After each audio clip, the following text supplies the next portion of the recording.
we are doing our best to share this simple approach to awakening to your true nature, seeing you're built open for others, for you, for the world.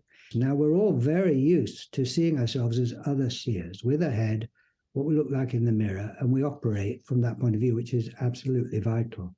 And we are not that aware of what we are from our own point of view, the first person point of view. And the experiments that Douglas then developed to communicate this experience of the first person, which is your true nature, which you can read about in Buddhism and Christianity, and they're all aiming at the same reality at our center, which is boundless and awake and incredibly creative and responsive, you see.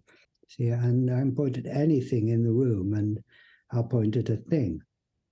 But when I point back at the place I'm looking out of, which the viewer can try, see, well, what do you see there? Well, you can't ask anyone else. You look for yourself. Well, I just see my finger. I don't see my head. Exactly.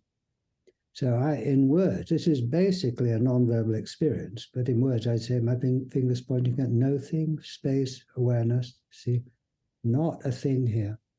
Hello and welcome to LUTTAI. I'm Tom and I'm very excited that I had the opportunity in this video to speak with Richard Lang about the Headless Way. With LUTTAI, I try to find ideas and actions who try to increase one's own well-being and or the well-being of as many other human beings as possible and or the well-being of other sentient beings. So when I ask myself how I can act good towards myself, a very profound question pops up in my mind. Maybe one of the profoundest questions one can ask. It's the question, who am I? I started to ask me this question more or less seriously about 10 years ago when Michael Schmidt-Salomon convinced me with his book Jenseits von Gut und Böse that I don't have a free will. I wanted to know who I am if the thing I thought I am, the thinker of my thoughts, even does not have even control over the next thought that pops up in my mind. And on this search I came across Sam Harris' book, Waking Up, and in there he describes the Headless Way by Douglas Harding, a way which Richard Lang, his student and friend, continues to spread. Today I think that I am closer to a sensible answer to the question, who am I? And it is in large part because of these three men. And that I have now the opportunity to speak to one of them is a dream come true for me.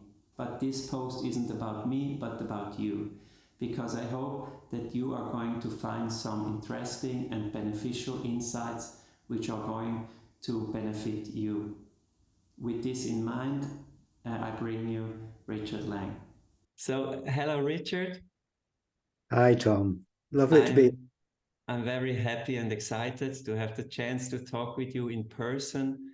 And before I ask you the first question, I would like to say thank you to you because you, together with Sam Harris, made a very important impact in my life with showing me a little bit more precise who I really am, I guess.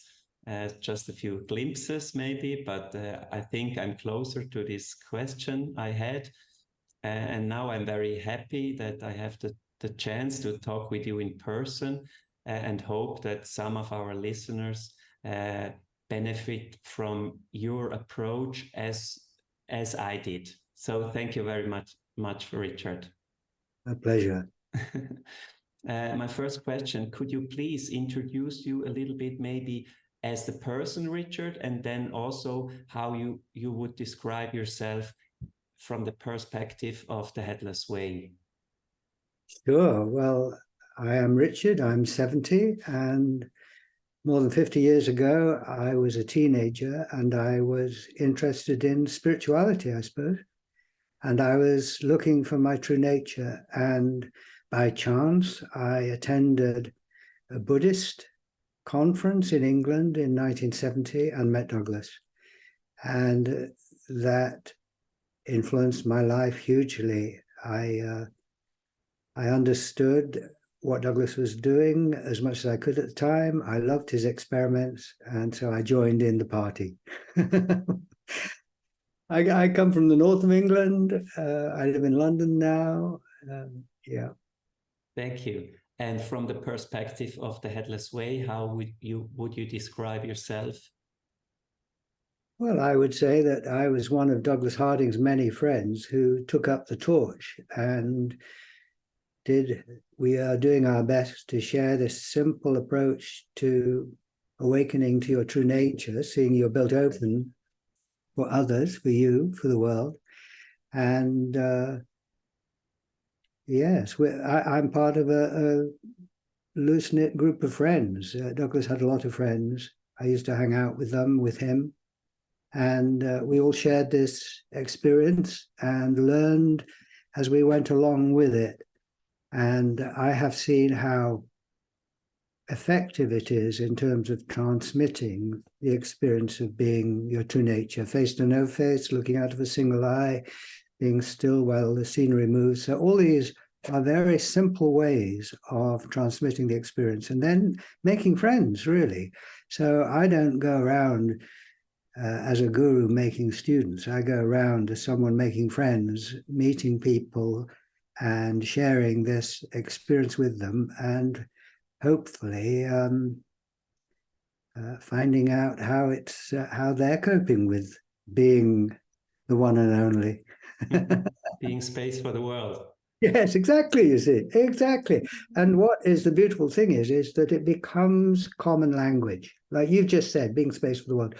30 years ago, you would not get that many people using that language, but today you do. And through the internet and through the experiments, I say, through all kinds of fantastic developments, this awareness and this developing understanding of what this awareness is and the power of it and the importance of it, this is growing. And so, you see, I'm meeting you. It never crossed my mind, will Tom be aware of his true nature or not? I mean, of course, if you're not, where have you been? Nice, thank you. So I would like to structure our interview in 4 parts.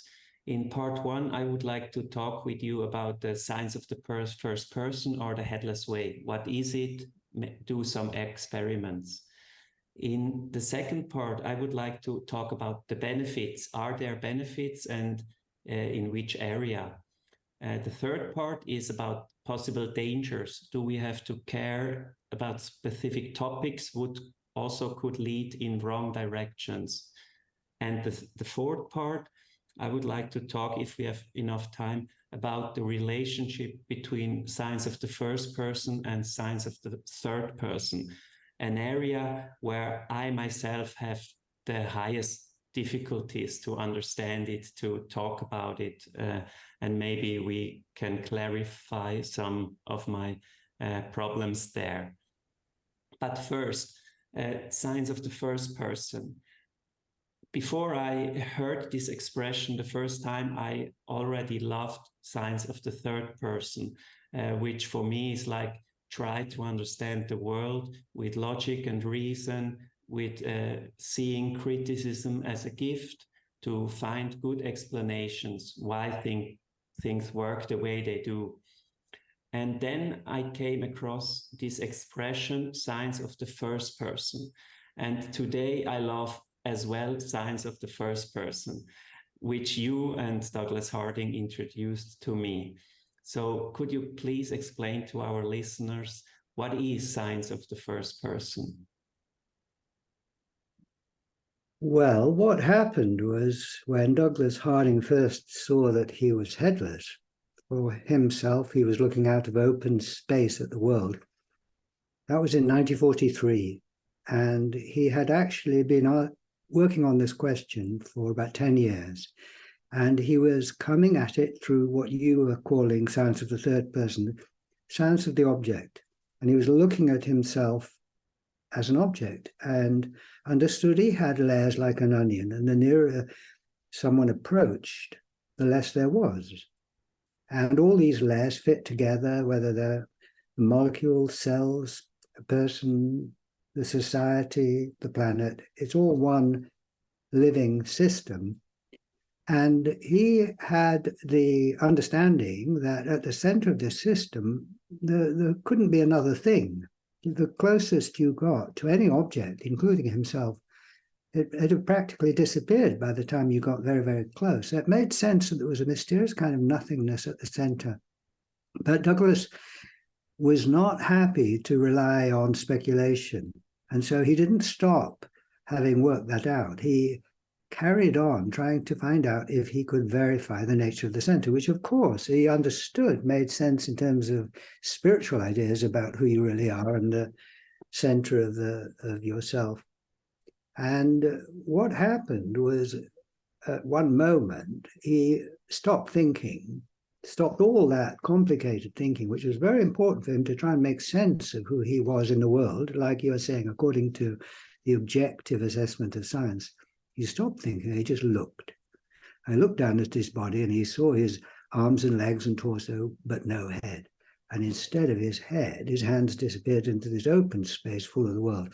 Now that is the first person point of view, as opposed to what you would call the third person. Third person in grammar means he or she, I suppose, or they. First person means I.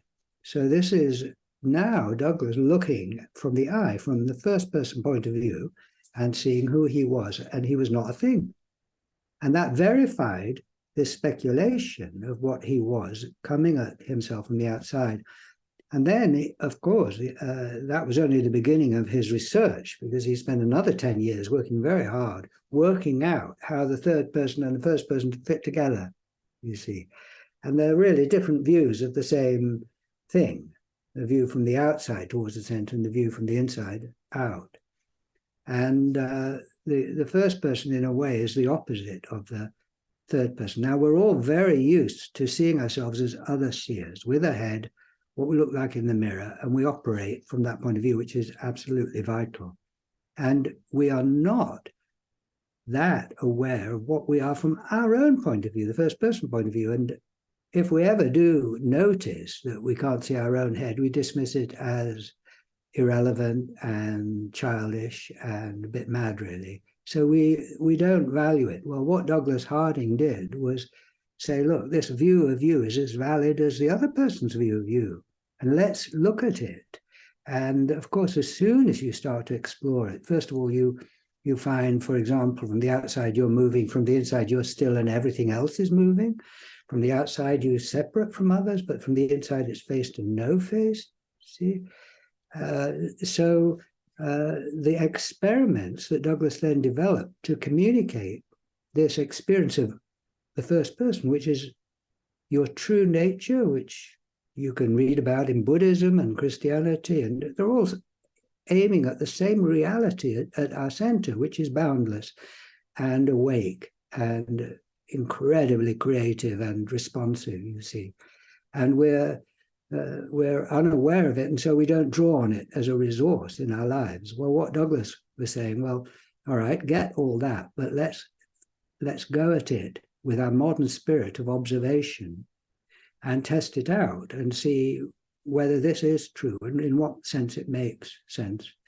And Douglas, in the late 60s and 70s, developed his experiments. He wrote a lot, but he then developed these experiments, face to no face, pointing, all of that, which then made it very easy to share this with people. And of course, then a bit later, the internet came along, which makes it even more easy to share, because this is not an obscure philosophy. This is, have a look now at the place you're looking out of. Do you see anything there? No. Aren't you instead space for the world, you see? So yeah, he made sense of it. If you're interested in that kind of thinking about it, I recommend Douglas Harding. He just did a huge amount of work, really good work. And you can go down a rabbit hole with all of that, but some of us like rabbit holes. Nice. Yeah, I can. This book is very good. It's the Headless Way. It's in German, this one. I can recommend it. And of course, also all the materials on your YouTube channel. And for me, your course on the Waking Up app made a huge difference. That and I would recommend it to everybody. You can go to the app for free for I think a week or something, and your course there is just amazing. Like the structure you have, like all the experiments, very helpful and very clear. And for me, the science of the first person is like, it takes serious how it feels to be from my point of view, not from the outside, but it's like, Tom, trust how it feels from your perspective. And this is a very important perspective for me, and I hope also for others. Maybe we could do some experiments. Could you share maybe the pointing experiment and maybe the mirror experiment? Yeah, sure. Well, the pointing one, they're all basically aiming at the same point of view. But if anyone is at all aware of Tibetan Buddhism, in Dzogchen, they have pointing out experiments. Now, this is quite a small sect, but pointing out is just directing your attention. And the idea is to direct your attention outwards and then to turn it around and look at what you are from your own point of view. It's so simple. So the viewer can just point at the screen and you look down your finger. I'm pointing at Tom now, and I see Tom's face there. So there you are. I don't need to ask anyone else. I just look for myself, what is there? See, and I'm pointing at anything in the room, and I'll point at a thing. But when I point back at the place I'm looking out of, which the viewer can try, see, well, what do you see there? Well, you can't ask anyone else. You look for yourself. Well, I just see my finger. I don't see my head. Exactly. So in words, this is basically a non-verbal experience, but in words, I'd say my finger's pointing at no thing, space, awareness, see, not a thing here. And then I point out with the other hand to just indicate that this space that I am at center here isn't just empty, it's full. It's full. Years ago, I was contacted by a guy in Athens, George, his name is, still in touch with him and his wife. And he told me that, this is years ago, he was about 30, and he was a bit depressed. He spent 10 years trying to find his spiritual true nature and couldn't find it, and was really frustrated. And he said to himself, I'm going to go on the internet and I'm just going to keep looking until I find it. And I'm not going to stop until I find it, which is rather a big risk. Anyway, fairly soon, he came across me doing the pointing experiment, would you believe? And all credit to him, he did it. He didn't just dismiss it as childish or watch me doing it and not doing it yourself, which is another way of avoiding it, viewer. He did it. And you know what he said? Well, he just burst out laughing. And he called his girlfriend, Evelina, over and said, you've got to try this. You see, you've got to try this. And she did it. And they told me they laughed for an hour and a half. Now, an hour and a half is a long time. Because it had been hidden in plain sight. You're looking out of your true nature, you see. So that is one. Another one is really practical, is to look at somebody in front of you, like me, and you see my face there. Well, at the same time, notice you don't see your face. See, my hands disappear into space here. So I say that I'm now face to no face with you, or I have your face instead of my own, or I'm trading faces with you, or I'm, like you said, space for you. This is a game changer. There's nothing in the way of the other person. It's just that alone. If you live from that, if you stay awake, because we drift off into thoughts all the time about what people think about us and who we are and all of that, which is a sort of outside view, isn't it? It's the third person view, as you were saying, which is important as what you see in the mirror. But what the Headless Way is saying is, what I'm saying is, just pause and wake up to what you are. And it's so different from what you were told. And the mirror is becomes a friend because it shows you where your face is. Next time you look in the mirror, notice, it's showing you where your face is. There, it's showing you what you look like at half a meter or whatever it is. And while you're looking in the mirror, it's a very good meditation. Notice there's nobody looking. See, so if you close your eyes and ask yourself how big you are on present evidence, well, I say I can't say how wide I am or how old I am. You see, and all the thoughts and feelings are coming and going in this unchanging space. So now I'll just open my eyes again. You see, so all these experiments are on the website, on YouTube channels, and so on, and they're very friendly, and they're there for exploring. Yeah. Yeah, very nice. Thank you. I think that there are a lot of persons who think that this is childish. No, maybe that's the wrong word, but don't get the point. I think when I point at you and they could say like, so what, or that they don't get it.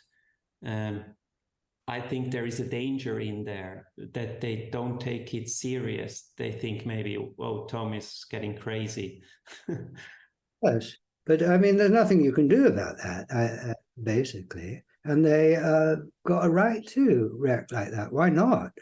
But I would say that, you see, that certainly doesn't change my point of view in the sense of my own experience. I just because someone might not value this is rather interesting rather than being a threat. I mean, oh my goodness, you don't value this.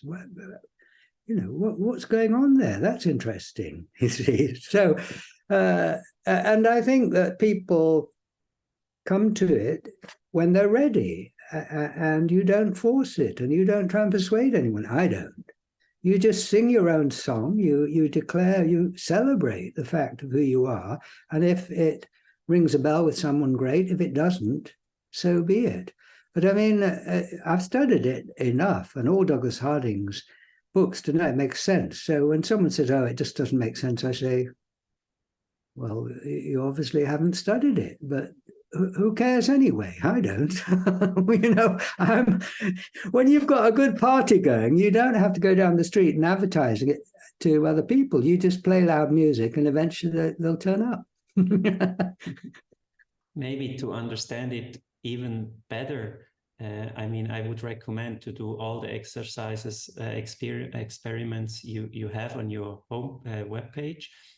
Could you please talk about the 4 stages? Because I think they are very understandable. Sure, I'm happy to do that, Tom. So the 4 stages that you're referring to there are the baby, the child, the adult, and then the seer. And the baby, in my terms, in our terms, is first person, headless, space for the world. You're pre-verbal. You look at your mum, you don't think of your face as well. You're just open without thinking about it. So that's the first stage, which we're all come in with, and is very familiar in a way. And if you're with a baby, you can see it's not self-conscious, and it's open, and it's just being space for the world.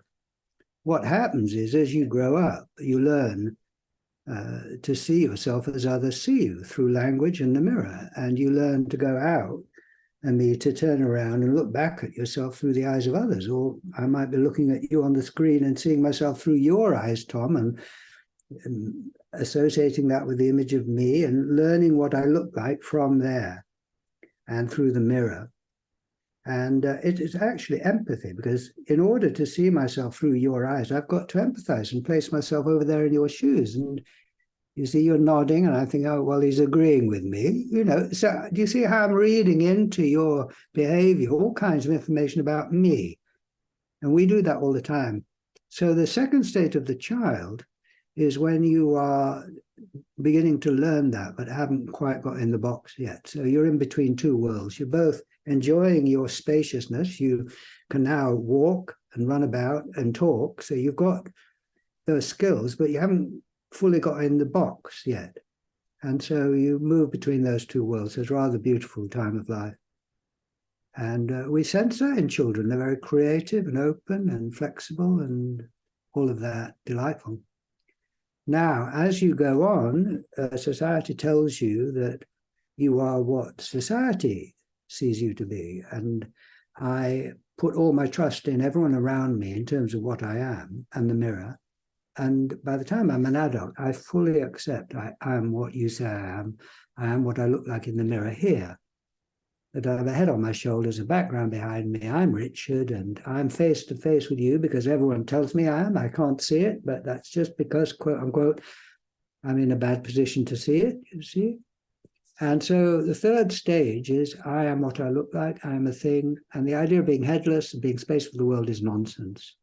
And that is growing up. Growing up is not knowing to begin with anything about who you are. And then through language and so on, through society, finding out which one you are because you don't know to begin with. So you look in the mirror and you have no choice. I have to be Richard. I can't choose to be someone else. And so you learn which one you are, and you learn to put that on like a mask. So all these sensations I feel that I see nothing here, I learn to marry the image of my face to them so I know where to put my food. I can't see my mouth. But now I associate the image with the image in the mirror, the sensation with the image in the mirror, you see. So all of that, lots of research being done on that. Is really interesting how you take on your identity like that and become it. And so you could say the third stage of the adult, you found out who you are, you've identified with that, and you are now living as if you're that. You take responsibility for what you say and do and think, you see. All of that. And then, well, that's it. You just make the best of the particular character that you've been handed, see. And then, of course, you die.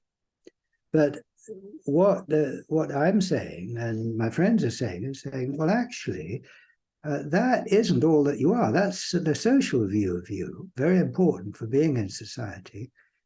But the fourth stage is reawakening to what you've always been, your first person point of view, and taking it seriously. And because you've forgotten about it, it's like the prodigal son going away and then coming back home, and you appreciate home much more if you've been away from it, or you appreciate something you've found if you thought you'd lost it. Well, your true nature is like that. You've never lost it, but you've thought you've lost it, or you've been unaware of it. So now when you make that full circle and come back to your true nature, well, it reveals itself now in fantastic ways that you would have never considered, obviously, as a child. And face to no face, or being still in the world moving, or countless discoveries await the person who returns home, you see, and looks as if for the first time. So that makes sense. Those four stages make sense for our personal development. And waking up to who you really are is not some esoteric leap into another cosmos or another state of mind. It's a natural progression. And it's a natural progression personally and amongst friends, see. Yeah, many, many things come out of this, you see. I mean, for example, because you are seeing this in such a available, modern, it makes sense in terms of modern science, and you're going by your own experience. So if you doubt it, you can test it. Now, see, I just look. I'm doubting what I'm talking about here, that I'm nothing, so I better look. Oh, yeah, I am.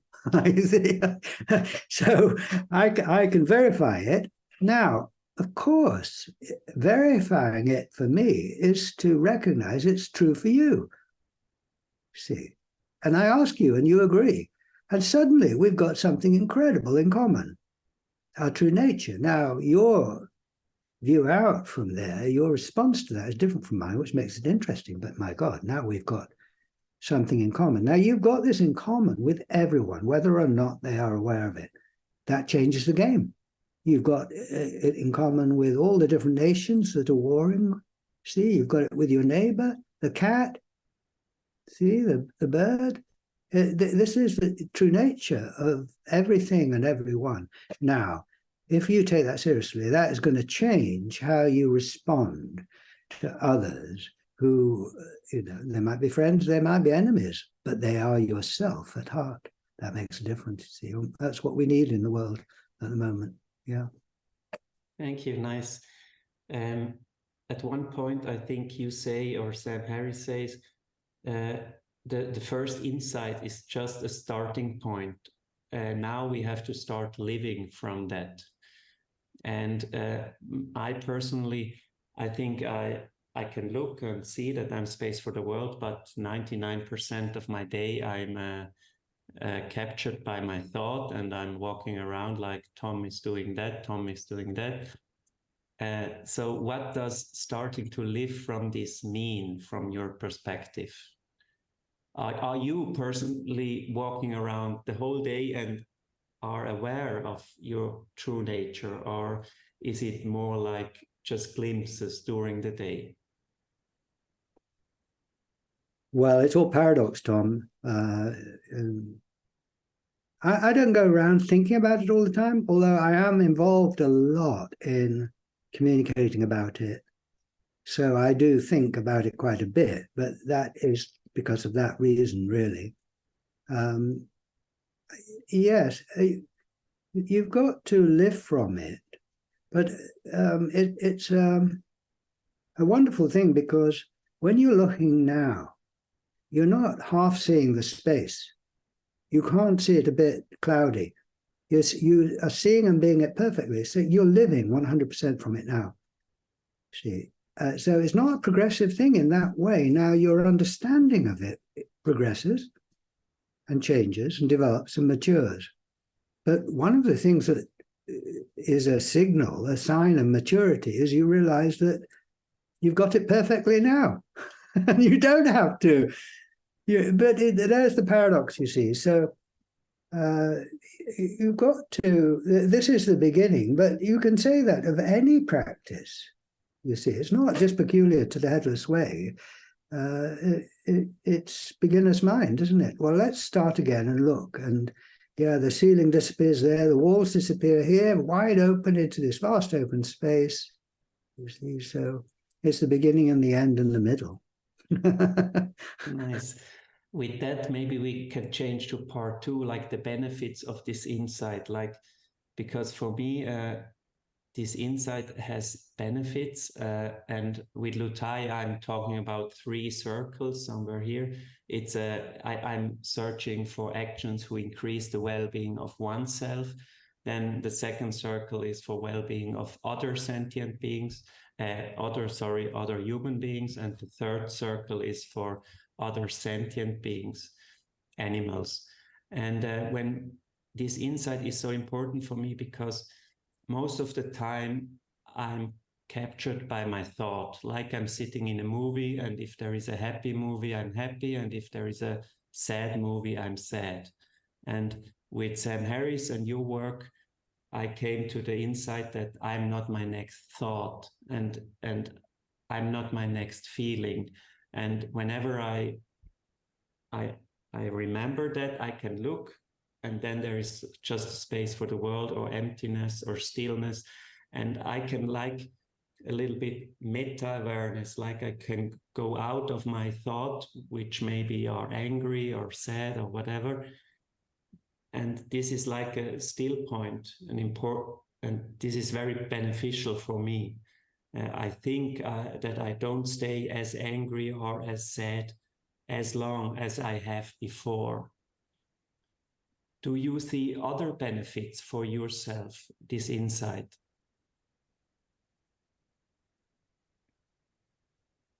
Well, I don't know where to begin. There are so many.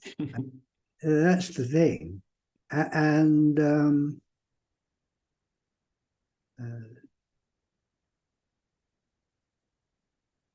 you see, it's really interesting to hear you talk, Tom. My work these days is about sharing the experience, but the experience is so simple to share. You get over that very quickly.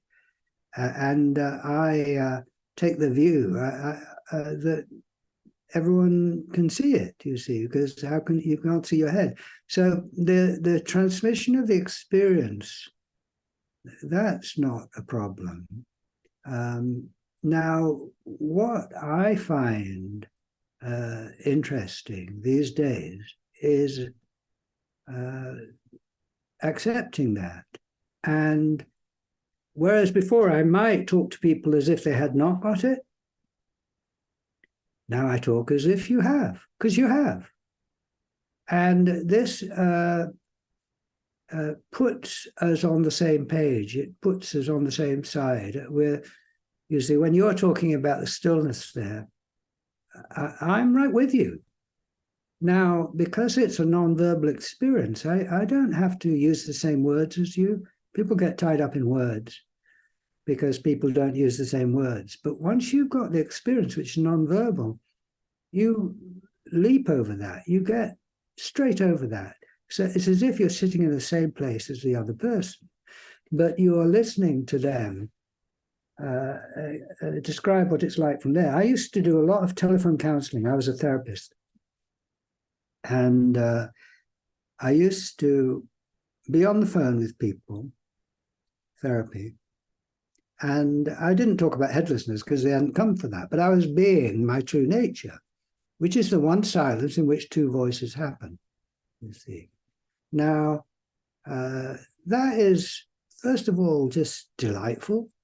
Experiencing the other voice is your own, in you, if you like.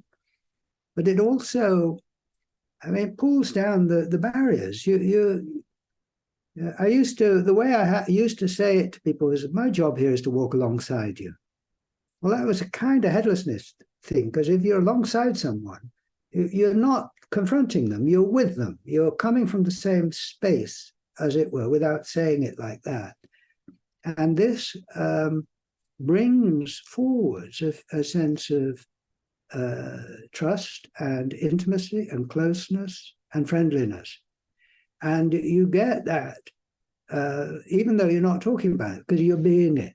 And the other person can feel it because it's just so familiar from early childhood, you see.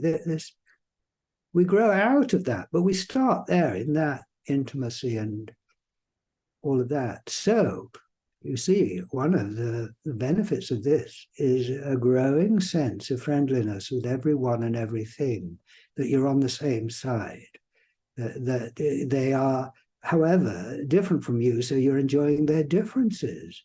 And you're not fighting a battle about who's got it right. You're on the same side. Now, that is a kind of image for more general direction one goes in. And I go around doing workshops. Well, I go around hanging out with people, sharing our joy at being the one. You know, I'm not going there teaching people. I mean, I need to teach them, I suppose, how to do an experiment because they haven't done it before. But I mean, you get over that and you say, so now you tell me, you see. So I think that's one of the things, this growing friendliness one feels and is reflected back to you, and love, even, but intimacy in that way. Yeah. So you described what I would say are the benefits on the second circle, like our coexistence with other people, and I feel it the same way as you just explained, like the boundaries between people in my around me or now with you. We are like in the same space. We are. There is no hard boundary. Before I got this insight, it's like Richard over there, I'm over here, and maybe I have to pretend or to protect myself. I don't know. Like there is a hard boundary between us. But with this insight, I think also empathy grows. I think we are getting closer to everyone in our surrounding. Yes, and your little diagram there of 3 circles, you see, the place they meet is in the middle, and that's common to everyone. And this is the place where we meet, which is common to everyone. And the world at the moment, you know, for thousands of years, I suppose, but anyway, today, is unaware of this, and we are operating as if we are separate. And so then you get into feeling threatened very easily, because for all kinds of obvious reasons, really. Now, not only does this not work, it's not the truth. If you actually look at someone and ask yourself, are we face to face and separate, or face to no face? Well, you get the face to no face. I do. And I go around and everyone gets it. And it's a shock, because we've just been walking around in a dream thinking we are just what we look like. Now, I think I continue to walk around thinking about Richard, but now I'm also, like you, aware that it's going on within one space. And, in a bit like I'm with you and have a sense of you and Richard, but yet there's only one. When I'm with Richard, I have a sense of, Richard, but there's only one. So, yeah, it changes everything. And of course, with the third circle, the animals, which we need to take care of for obvious reasons in the planet. Well, you see, I think that the Headless Way is one of these things that come along at the right time to shake us out of our dream and our delusion, which is sending us, over the brink. I mean, we can see that. We need to obviously do what we can at the level of firefighting, but we need also to do something really radical. Well, I mean, what can that be? People are scratching their heads. Well, here it is, you see. And this insight, this mutation in consciousness has been coming for thousands of years, but it's been slow. But every time it's popped up in the great teachers, you can see how powerful it is. And they're respected and revered, because not only is it powerful, but it's true. People have a sense this is true. It's saying something very important and good and real and powerful, you see. But people then say, but how do we live this? And people don't seem to have an idea. Well, finally, we have the tools to make it available to everyone. That's the point. The thing to do now, I say, is we've got to do, each of us, our best to spread this so that it becomes normal. Now, growing up, I think that when you're an infant, you were living in a world where it wasn't normal to have a head on your shoulders. You were, carefree, spacious, but you entered into that society and you were conditioned by that society. So very quickly, you took that on board and became company man, company woman. You joined the club, because the power of the social view is so overwhelming now. If we then use that to our advantage and it starts to spread, it'll be hard for people to resist, because A, it's true, B, it's good, it's fun, it makes sense. We need it, you see. Well, whether or not we'll get there, we don't know, but that's what I'm doing my best to celebrate and bring this awareness forward into the species, so that we, help us not to blow ourselves up. Thank you. I also see a lot of benefits from this insight, like you just mentioned, also in the third part with the animals. But you also mentioned something like with the four stages, that it is important to get through all these stages, like also stage 3, the adult, which I could say like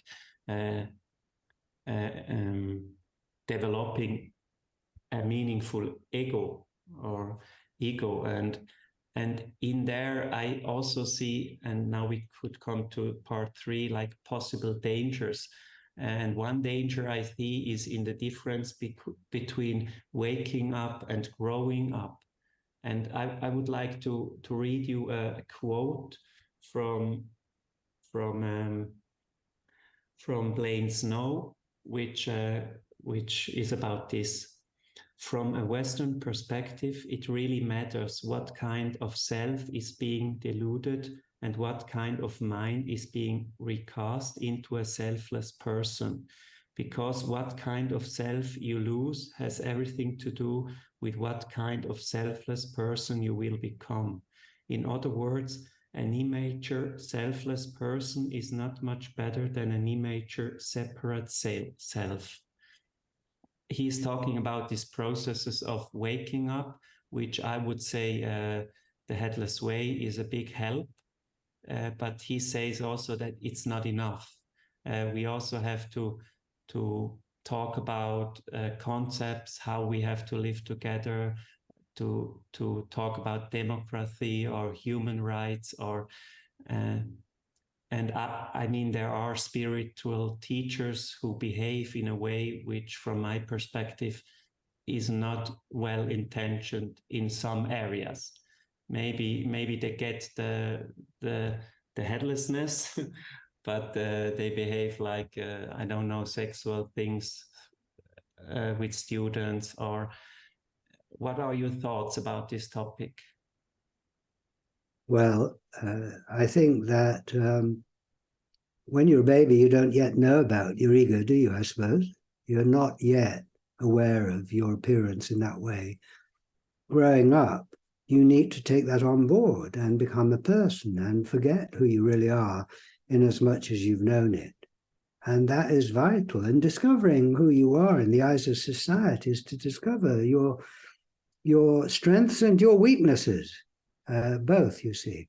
Now, when you wake up to who you really are, I say that you find that true, pure self at your center, but you continue to find your human self somewhere out there. Mine's on the screen and somewhere here, and I have to, relate with Richard and all of that.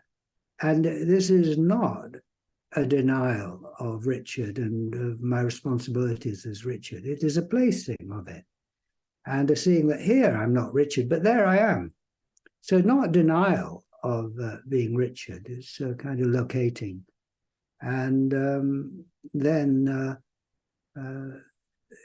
yes, I think that, well, yes, I think that's basically my... Because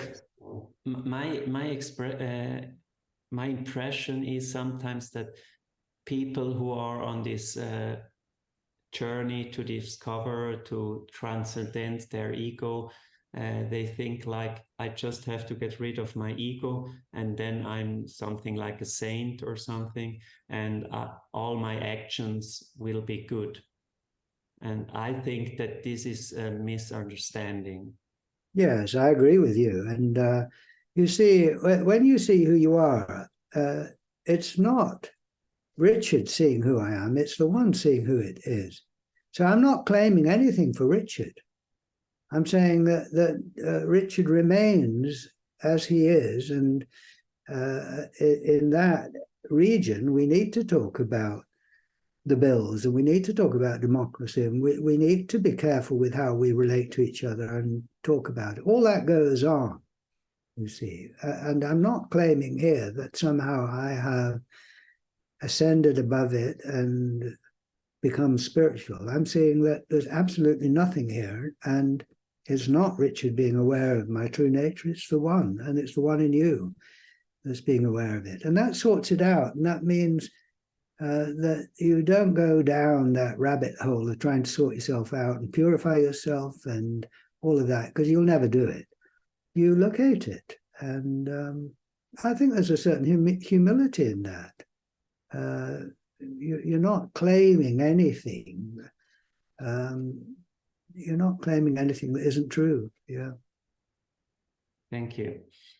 A second danger that I see is like with the term spiritual materialism. Maybe you have heard about that. Like Alan Watts says at one point, the biggest ego trip going is going rid of your ego.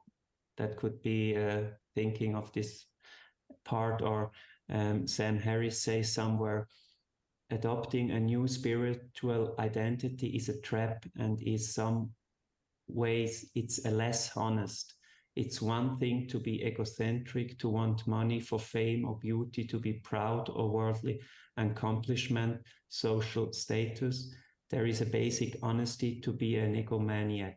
It is another thing to be pretending to be above such mundane pursuits, and all the while your ego is finding a new way. It's possible to take pride in one's humility.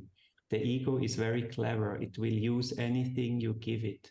The sense of becoming someone in this domain is a total bullshit. That's Sam Harris. And I think that's some kind of danger. What do you think about that?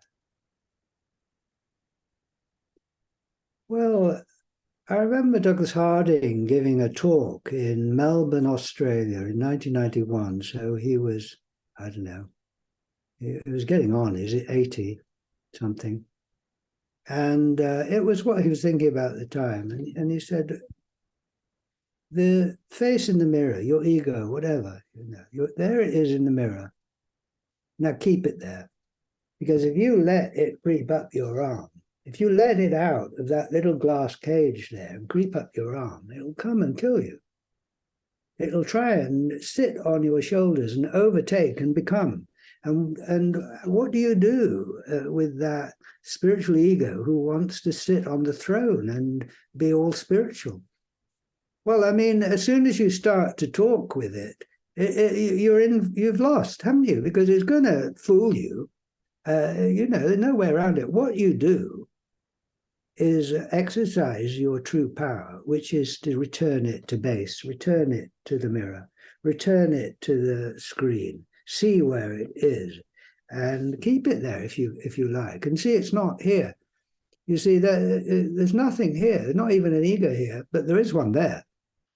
And what it's trying to do all the time is creep up your arm. Well, you've got to keep looking. You've got to stay awake. See, it's attention. It's not manipulation of to somehow make sure the ego isn't being spiritual or what. You'll never sort that out. But see where the ego is. See where your appearance is. It's there and not here. And that's the freedom. See. And then you have to say, well, Richard is as corrupt as they all are. I mean, you're not. I'm not. I wouldn't ever make any claims in that realm at all for Richard. But I make claims for this one. So this one is pure, open, clear. People say, "Oh, that's your ego." I said, "Well, it might look like they're from there, but it's not from here. And I'm going to be true to my own point of view." And that's the first person, because you can't prove it and you can't show it. So when someone says, "Oh, you're just being egotistical," you have to say, "Well, thank you very much for your feedback, but I'm going to look for myself." Thank you.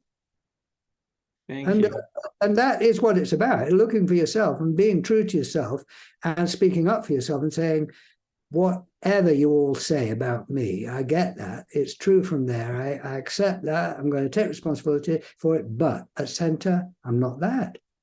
I am this vast openness full of everything, and I'm going to live from this and not from what you tell me I am, primarily." Yeah. Nice. So I would come to part 4, the last part, which is the relationship between the signs of the first person and the signs of the third person.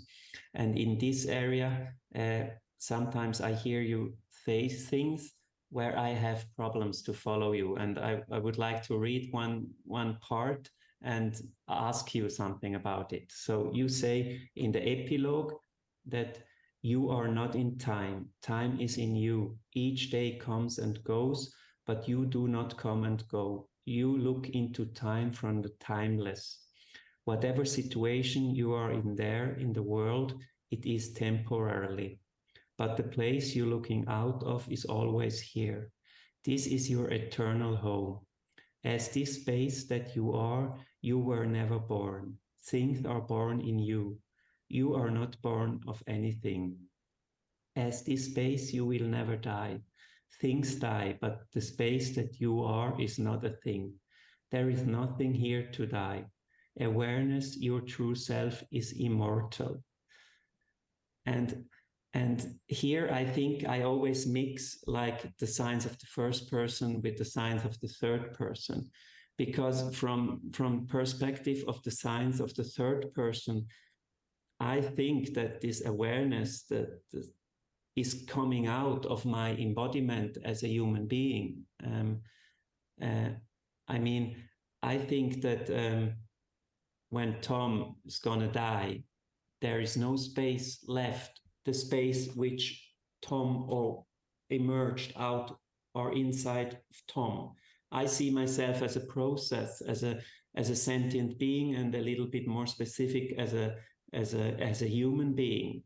I don't have a body and I don't am a body, but I'm a process. And in this word of you, I hear out that this space is not going to die. And this I don't understand. Well, I would say, Tom, that the basic experience is non-verbal and utterly simple, and you are it. You haven't even got it, you are it. And I have no doubt about that. I'm talking to you as if you are aware of the same space as me, and I've no doubt you are. But anyway, there you go. But your understanding of it and your way of talking about it and thinking about it is different from mine. And vive la différence, that is great. So if you don't go along with some of the things I say, the way I say it, the understanding that I have, I say, no matter, no matter. And that's good. That means there's something for us both to think about and explore and open up, perhaps. And I think that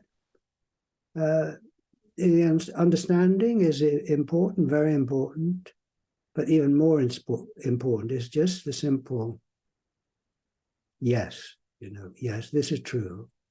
And then all these differences will resolve themselves or not in time. So no matter, I say. But so I understand you right, that you believe that when you are going to die as Richard, this awareness or this space for the world is still around. Do I get it right? Yes, because it's not in time. That's what I would say. Yes. Yes. There'll always be something in it. Its nature is it's always full of something, always creating something. It's so utterly different from anything within it. Anything within it is limited and is in time.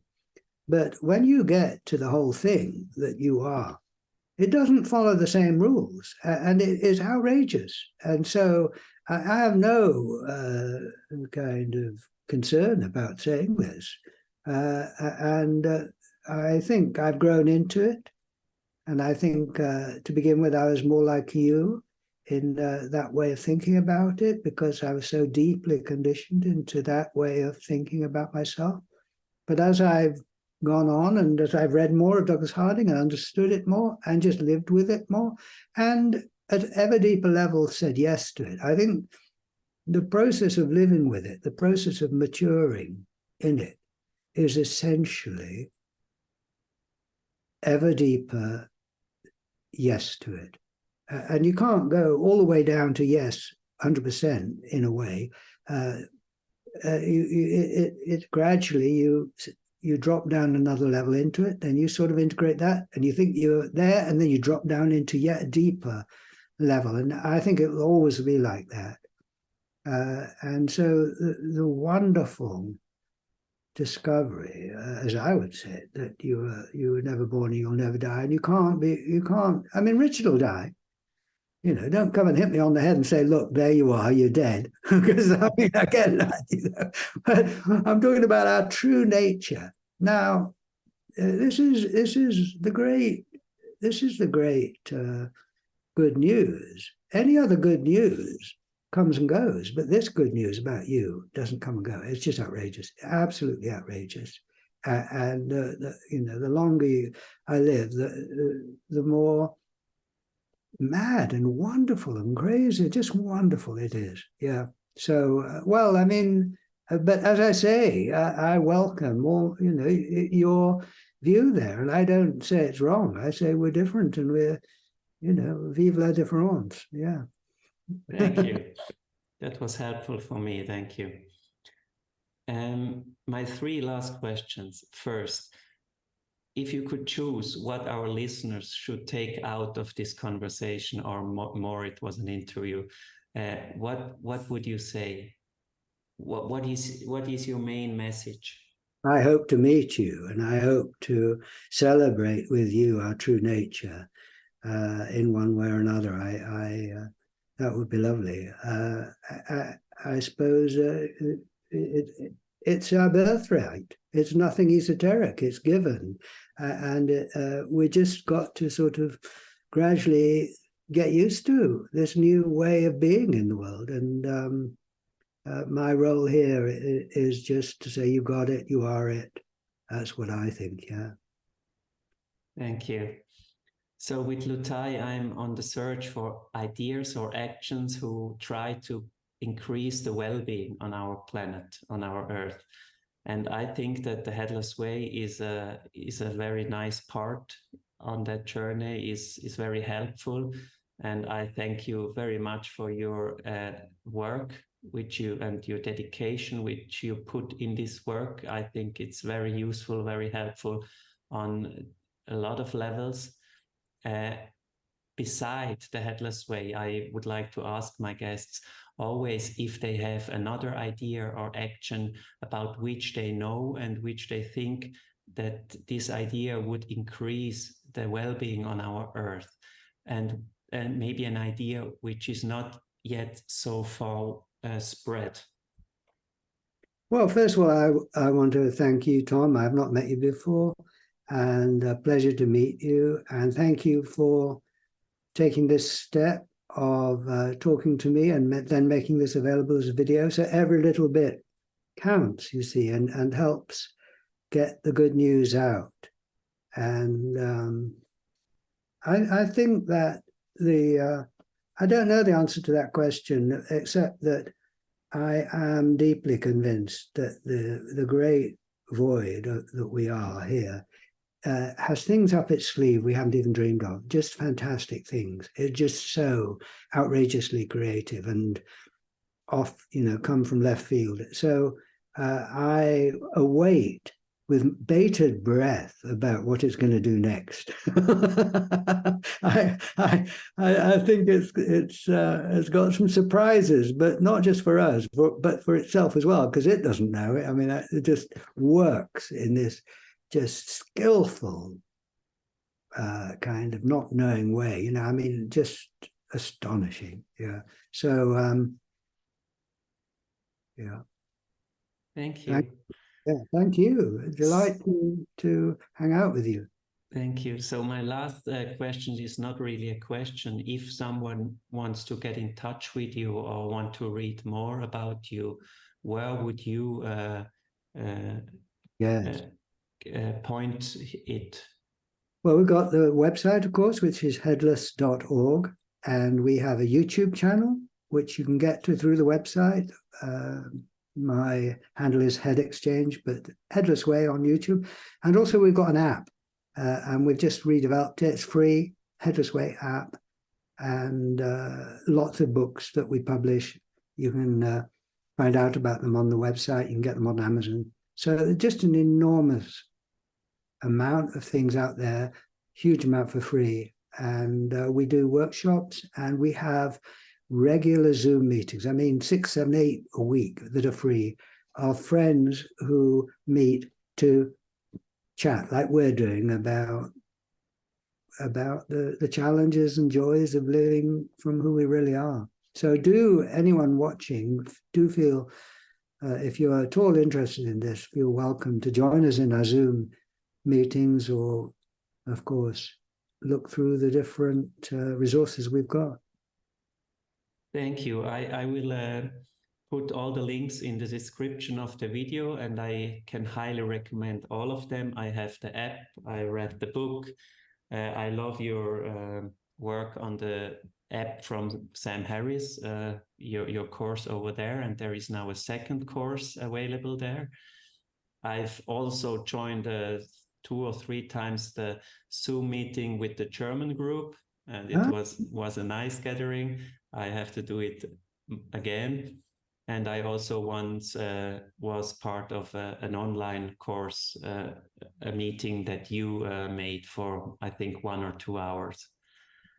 And I just can highly recommend it. It improved my life, and I hope it's going to improve the life of our listeners. Thank you very much. Thank you very much, Richard. It was a big honor for me to talk with you, a really big honor, and thank you. Thank you. Wonderful. Okay, that was my interview with Richard Lang, and I hope you took away something useful for yourself. As you have probably heard from my statements, I am of the opinion that the Headless Way can bring about more good than harm in all 3 areas, and I have already mentioned 2 possible dangers with spiritual materialism and the difference between waking up and growing up. But for me, the advantages far outweighed the disadvantages. And so I place the Headless Way right here in the center. Because I think it's not just the way you deal with yourself or your own view of yourself that will improve, but also the way you view other people and maybe even other sentient beings will improve by engaging with the Headless Way. But how do you see it? Do you share my assessment, or have I overlooked something? Feel free to write down in the comments below. In this spirit, let us combine our strength and try to create a better world together. Let us try to act intelligently. Thank you.